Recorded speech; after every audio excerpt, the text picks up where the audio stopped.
What up, guys? Another Adonis review. Today I'm going to do the game It Takes Two. Now, if you've never heard of this game, I'm happy to be the one to tell you about it and explain it to you because this is the first time I would say that I've played a game that was more of a hidden gem than I've ever had ever in my life. Normally, I see a game and I can kind of gauge, how good it will be. And obviously, sometimes, I'll enjoy a game more than I expected. And I'll be like, oh, wow, that was really good. Like, this is a quality game. Like, I understand why people like it. But it's not too often where I literally fucking have no clue how good a game is. And it just really shocks me. And that is the case with It Takes Two. So I'll explain, what the game is about, what you should expect. I feel like this one's more of a sleeper hit. And I'll immediately start off by saying I think this is a must-play game, especially for co-op or couch co-op. But I have a lot of positive things to say, and I'll kind of explain it to you and what you should expect because, like I said, that was a thing that I didn't really see, and it was quite a fun surprise. So first off, It Takes Two is a couch co-op type of game. It doesn't have to be couch co-op; it can be done online as well. The basic story of it is that you're a mom and a dad whose marriage sucks, and you're probably gonna get a divorce, and your daughter knows it, and she cries, and fucking her tears cause you to become her dolls, basically. So the whole general story is trying to work together to figure out how to stop, being dolls and go back to being a human and shit. So you can go back to divorce. And obviously, the point of the game is to work together and accomplish things until you get back to normal. And I'll admit to you guys, I at first off seeing this game, I thought it was going to be like, for example, Unravel. If you've ever played Unravel, it's a fun two-player game that you can play with someone else. And it is creative the way they've done it, but the thing about Unraveled is it is very, you do the same shit over and over again. And the shit you do eventually gets more complicated and you have to be more clever about it, but you're essentially doing the same shit over and over. And that's what I thought this would be. I'll say, hands down, the thing that impresses me the most about this game is that every single level is 100% different. It's the most creative game I think I've ever played in my life. It's just fantastic. And essentially, I think there's like 12 different levels. The game is about 13 hours. Now, also the cool thing about this game is that it is a friend pass game. Basically, what that means is that if one person buys the game, another person can play it for free at their house, and they don't have to buy it. So, you pay for it once, and you and someone else in a different location can play it as well. They just have to download the game, and you have to send them an invite, and they'll be able to play with you online at their house while you're at your house. Or, of course, you can play it at your home. Now, this game always does also connect into like a split screen type of scenario, which at first seems annoying, you would think, but there's a very good reason to why it's set up like that.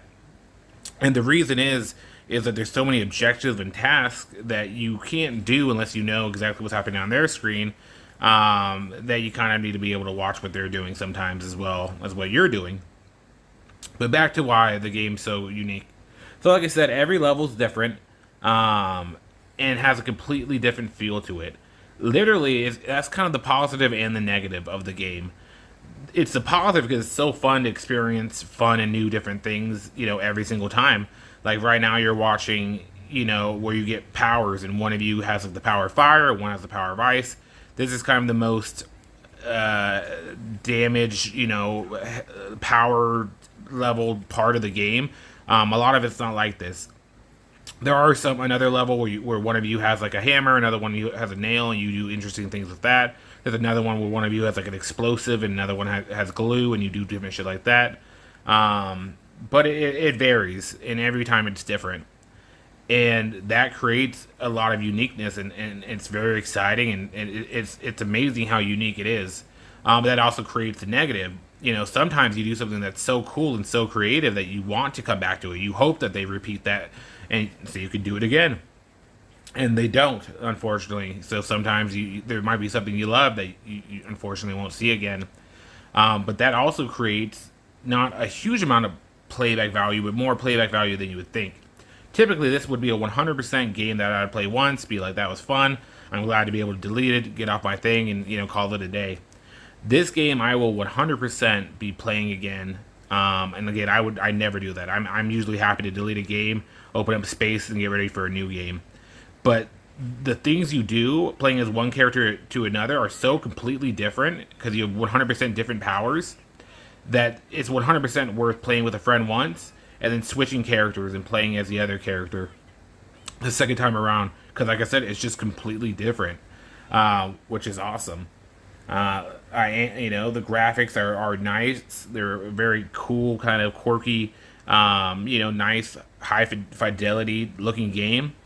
All around, guys, it's a must play game. I say if you have a game that you've been looking to do with a girlfriend or a friend, that to kind of do a co-op game, this is an awesome one. And I've been trying to focus on that a lot lately. I've been looking at Neo 2, Returnal,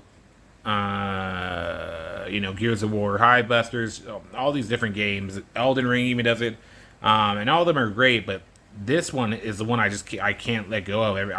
It's the one that every time I get a chance to play a multiplayer game with someone else, this is the one I want to do. Gotham Knights, that fucking did the review on that trash, but fucking.